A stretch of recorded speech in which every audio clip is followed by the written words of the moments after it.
तुम मेरे ऊंट मुझे वापस कर दो, फिर चाहे काबा पर हमला करो। तो अब्राहा ने इनके ऊंट इन्हें वापस कर दिए और वो वापस मक्का चले गए। वहां जाकर वो काबा के पास गए और इसके दरवाजे को पकड़कर कहा, आए अल्लाह, एक इंसान भी अपने घर की हिफाजत करता है तो तू भी अपने घर की हिफाजत कर।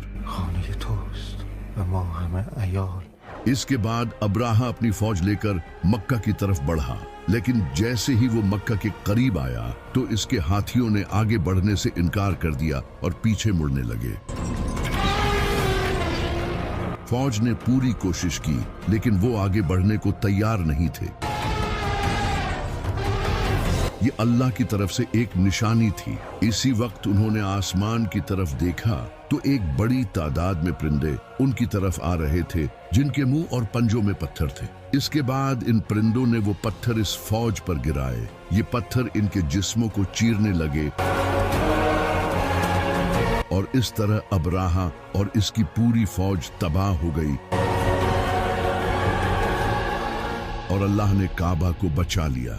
इस वक्त तक हजरत इब्राहिम अलैहिस्सलाम के काबा को तामीर किए 2000 साल हो चुके थे और फ्लड्स और बारिशों की वजह से काबा की दीवारें कमजोर हो चुकी थी। इसी वक्त मक्का में एक बड़ा फ्लड आया जिसने काबा की दीवारों को काफी नुकसान पहुंचाया। तभी मक्का में कुरैश ने यह फैसला किया कि वो काबा को तोड़कर इसे दोबारा से तामीर करेंगे। कुरैश के लीडर्स ने यह फैसला किया, काबा को दोबारा तामीर करने के लिए जो पैसा लगेगा वो हलाल होना चाहिए। जिसके बाद कुरैश ने मिलकर काबा को दोबारा तामीर करना शुरू किया। शुरू में तो कोई भी अल्लाह के डर से काबे की दीवार गिराने के लिए तैयार नहीं था, लेकिन फिर हजरत खालिद बिन वलीद रजी अल्लाह तआला अन्हु के बाप ने आगे बढ़कर काबे की दीवार को गिराना शुरू किया, जिसे देखकर बाकी लोग भी इनके साथ शुरू हो गए। उन्होंने काबा की लंबाई को रेक्टेंगुलर शेप से कम करके स्क्वायर शेप में बनाया, क्योंकि इनके पास पैसे कम थे, और इसकी हाइट को भी 9 हाथ से 18 हाथ ऊंचा कर दिया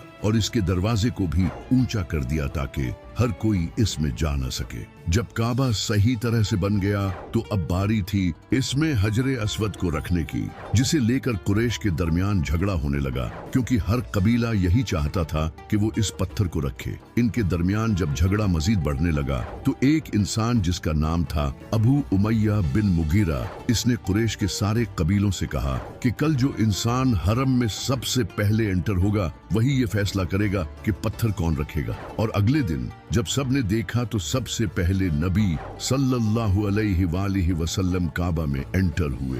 तब नबी सल्लल्लाहु अलैहि वसल्लम ने ऐलान नबूवत नहीं